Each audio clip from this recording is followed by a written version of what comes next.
Hello, my name is Lisa Mohammed. Today I will discuss assignment number 3. First, I created a new scene and named it Practice 3 and opened it. Then I create new folder for the script and named it Script 3 and create a new folder for prefabs uh, and named it prefabs and create a new folder for material and named it material. And now let's start with the first script transformation.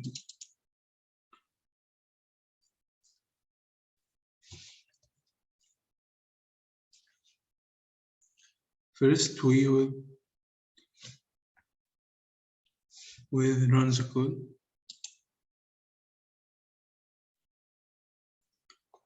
This script should turn our keyboard arrow into movement, and we can change the speed of the movement by the public speed box right here. The up arrow key should move our object we attached our script to it to up, and right arrow key should move as you can hear it should move to up. And right arrow key should move the same object to the right with rotation, as you can see here. The left arrow should move our object to the left with rotation also, as you can see here. And the down arrow key should transform the object size so it will be rescaled to bigger size with rotation.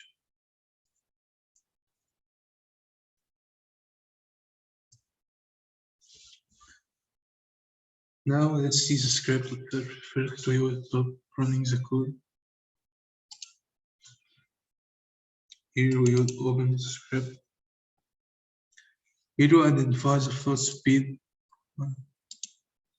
We identify the first speed and it equals to 0.01 so we can change the speed later in Unity as we seen before. Next we type our script in the void update so it will continue running our script once per frame. Here we added an if rule. So if input get equal key to up arrow key, that means we press the up arrow key in the keyboard. It will transform the object position to the new vector using the speed 0.01f identified in the public as right here. Then we add another if rule. So if input get equal to left arrow key, that means we presented the left arrow key in the keyboard. It will move object to the left by defining function transform translate as we seen before. We add another if rule right here. So if input get equal to the right arrow key, that means we press the right arrow key in the keyboard.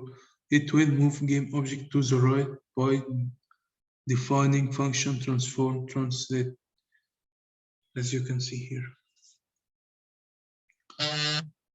And we add another if rule. So by pressing down arrow key, it will rotate the game object by transform rotate and changing scale by transform local scale using vector 3 as we seen before. And let's go to the next script. First, we create a prefab of the sphere with color and rigid body.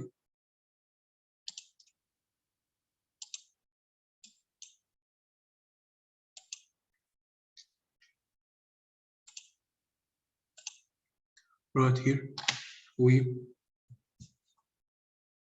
with color and rigid body component in the prefab folder. Also, I made multicolor material and put them in the material as you can see. Folder and attach every color to one of the objects we made in the prefab folder. So in the script, it will make the object selected in public sphere dropped from the cube that we identified it in the script and attach the script to it, and we made the sphere orthography equal to true.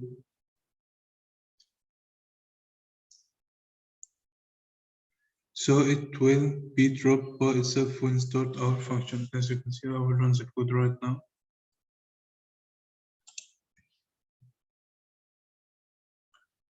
Here, if I press the left button in the mouse, it will drop a sphere, as you can see. Now we stop the code. Now let's check the script itself.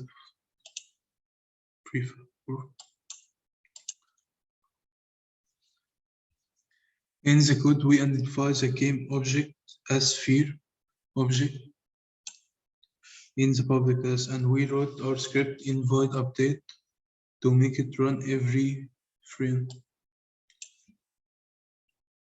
The code was written by the if rule. So if the input is equal to mouse button 0, and that means the left mouse button, it instantiates the sphere object by using transform position and quaternion identity. Then let's see the script of the random object.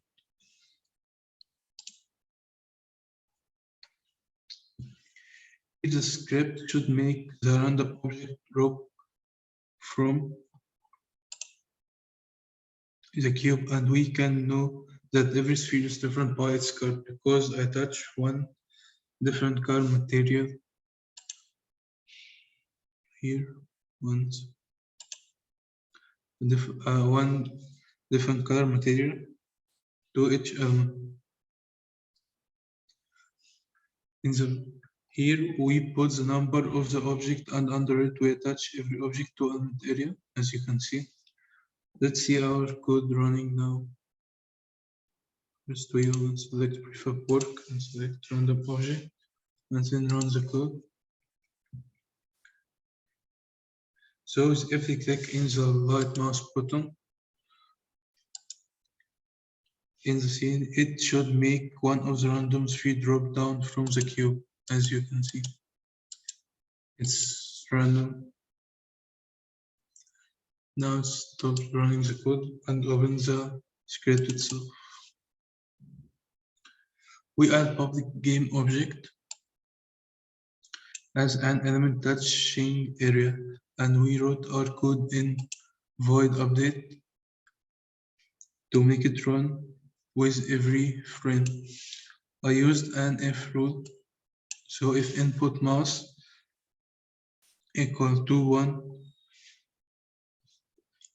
equal to 0, it means the press of the right button.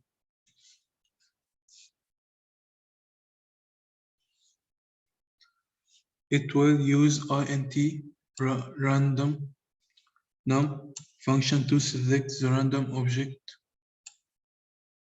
from object identified in the public class, and then we used instantiate object then function to make the object drop. And now let's see the calling function script.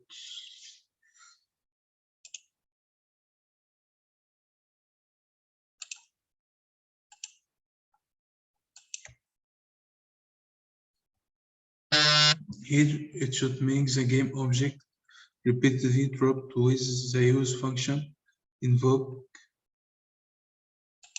repeating. So when start the scene, it should start dropping the object, and it will stop this process of invoke repeating with cancel invoke by clicking the wheel mouse button, as you can see here. It stopped. So when we press the button, it should stop dropping the object. And now let's see the code itself. Let's stop the code first. Okay. We identified here the public game object as object. So we can select the sphere object or any other object in Unity, as you saw before. Here we invoke function and invoke a new function to if in void start to make it run once time before the first frame update. So we added it using invoke repeating function, as you can see right here, to make our project repeatedly drop with the start of playing the scene. And then we added the rest of the code in the void update area to make it update with every frame. We used here also an if function. So if get mouse button equal to button number 2, as you can see, that means the scroll button, the wheel button. It will stop invoke repeating function using cancel invoke function, as we saw before. And we added a new void function here to identify the encode. And here we'll use the instantiate function to drop the object. Now, our last code from screen toward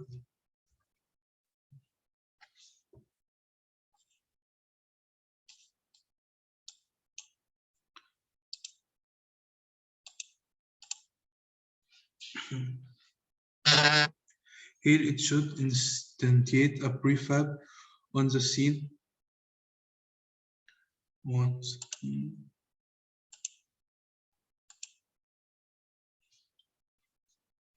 Should a prefab on the scene in the place of the left mouse button click.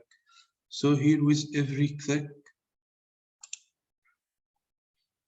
let's start the code to show you. In our left, with every click on our left mouse button, it should make the sphere drop from the area under the mouse in the screen of the scene, as you can see.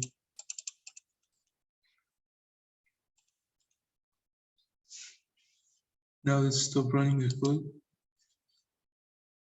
Let's see the code itself now. From screen to one.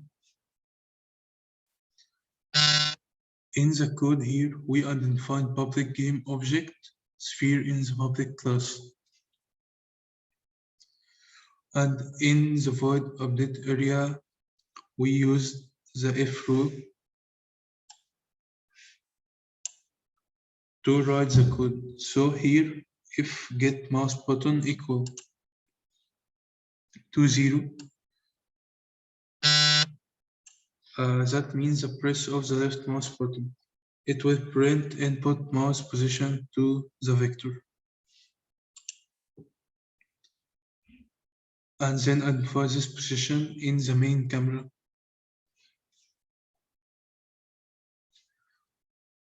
And after, the will make the object dropped using instant function. And that's it for today. Thanks.